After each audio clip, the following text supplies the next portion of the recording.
Hey guys, it's Bastian time, and welcome to Zelda News. I'm your host, Bastian. Let's get to that first story, which is about a game that I hadn't heard of before, called Road Redemption.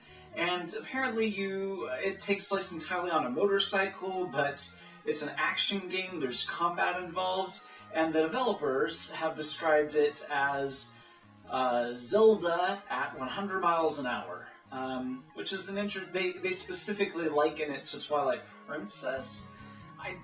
I guess if it's like if you're always riding Epona and attacking stuff while on Epona, that's kind of like what this game is, except on a motorcycle. I don't know.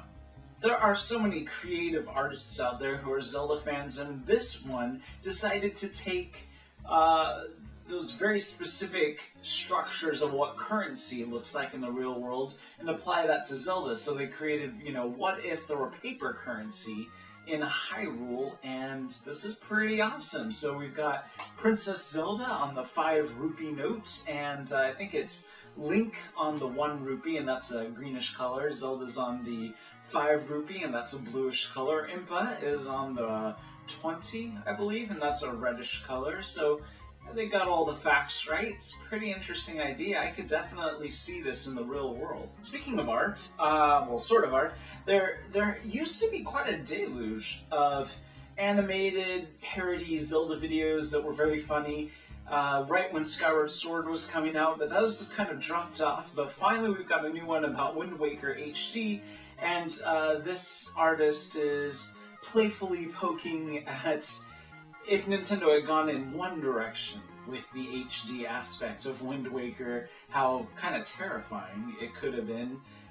Anyways, very amusing video. You're definitely going to want to check that out. There's a link for you down below. And Dorkly, who's usually pretty funny, usually they have very entertaining, silly videos and comics and things, they have put together a list that's kind of serious. It's basically their 10 best Zelda games of all time, or something like that, and, the usual suspects are on the list, I mean, of course, but the order in which they place them is a little different than maybe most of us might have, so, I don't know. Anyways, if you want to check that out, there's a link for you down below, and that's it for this episode of Zelda News. See you guys tomorrow for some Nintendo news. Bye, guys!